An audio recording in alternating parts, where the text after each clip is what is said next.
guys, welcome back. It is Artemis Game here, and today we're going to be looking at the Extreme Sims 4 Legacy Challenge. Now, the Legacy Challenge has been quite popular for quite a while, and I have already done a video explaining the rules fully. So today I'll only be talking briefly about the core rules. So if you haven't already seen my video on how to play the Legacy Challenge, you can find that here or the links in the description. So if you've never played the Legacy Challenge before, go and watch that video first, or else this one will make no sense. So the Extreme Legacy Challenge is designed to make the game more extreme, more challenging. Most of these rules do have to do with the Sims 4 packs. You can change it slightly if you're just using the base game, but bear in mind that you might have to skip some certain rules, or I will try my best to give alternatives where there are some available. And remember, if you like Sims 4 content and Sims 4 challenges, to go ahead and give us a little subscribe.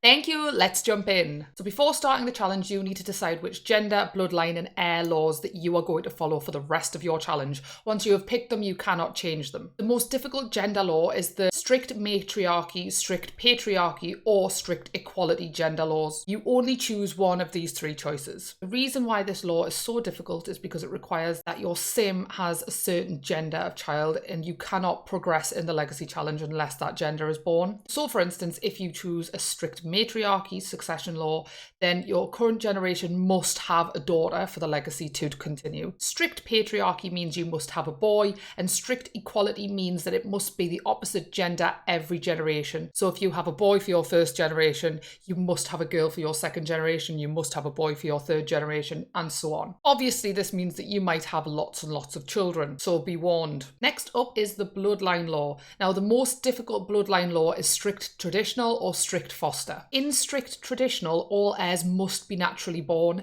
and in strict foster, all heirs must be adopted. Now, the bloodline law on its own isn't particularly bad. However, if you mix that with the gender law, then it becomes incredibly difficult. The heir laws work a little bit differently. So the succession laws aren't inherently difficult. However, it just depends on how much information you want to remember yourself. Some of them are incredibly simple and others are really complex and definitely require more tracking by the player. So with that in mind, some of the most complex succession laws are the living will law, which is a child with the highest friend relationship with the previous generation's legacy parent will be named heir. The merit heir law, which is the child with the most completed aspirations, will be named the heir. If there's a tie, then it just means that the child with the highest level in a single skill will become heir. Next, the strength heir law decrees that the firstborn eligible child becomes heir by default. However, this can be forcefully taken from them if an eligible sibling beats them in a fight. So if the sibling wins the fight, they become the legacy heir. However, if they subsequently lose a fight with another sibling, then they also lose the legacy heir title, and it passes to whoever wins that fight. Finally, we have the exemplar heir law. Now, I would argue this is actually the hardest one to use, and that's because at the beginning of the challenge, you need to name a single trait. It does not matter what that trait is.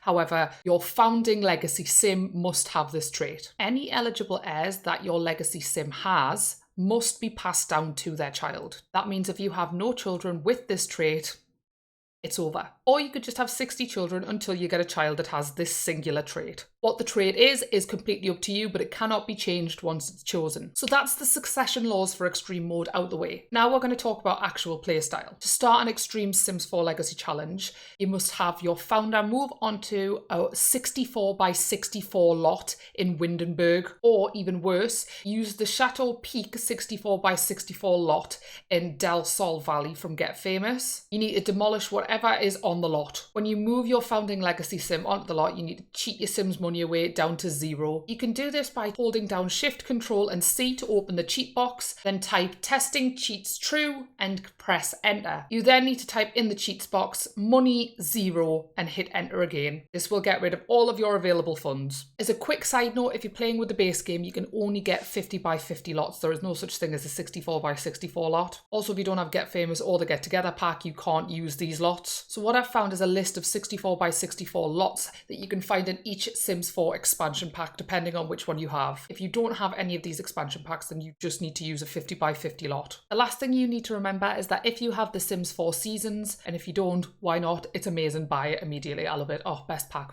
You must start in winter.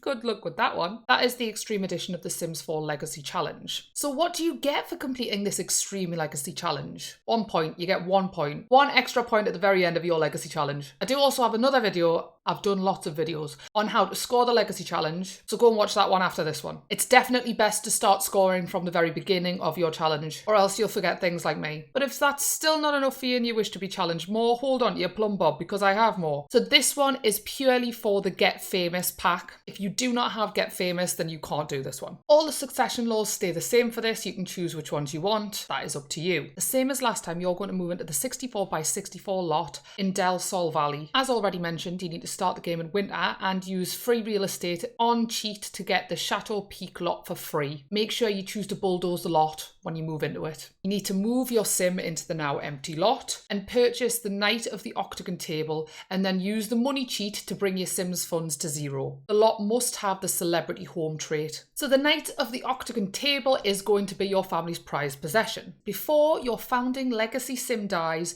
you need to buy 4 more Knight of the Octagon tables and 1 Viva la Landscape painting. You can buy other things, you don't just have to buy these things. However, all 5 of these objects must be purchased before the founder's death. You can have your sim get married while you're doing this. The 5 additional items that you buy cannot be placed on the lot. They need to be kept in the family inventory. This restriction is lifted once all 5 of the objects have been purchased. Money can be spent however the player wishes, as long as they make sure that they save up for the objects. Once you've bought all the objects, you can remove celebrity home trait from the lot if you don't plan on making your sim famous. Because of how difficult this start is, you get 2 additional points at the end of your legacy challenge. 2 whole points. So yeah, good luck with that one. I shan't be playing it. So yeah, that's just a few things you can do to torture yourself. Enhance your Sims 4 legacy challenge. Let me know if you've tried it. Let me know how it goes. And let me know if you can think of any other handicaps or rules that would make this even more challenging. I might do another one for like a community built extreme Sims 4 legacy challenge. God, the titles of these videos are going to get long. Let me know in the comments below if there's any other content that you want to see on this channel. And as always, comment, like, share, subscribe. You know the drill by now. I love you all. Toodaloo! I need to sing a stupid happy little catchy song because YouTube is stupid and it gets it wrong. So if they tried to copyright claim this right now, it just goes to show it's all a big cash cow.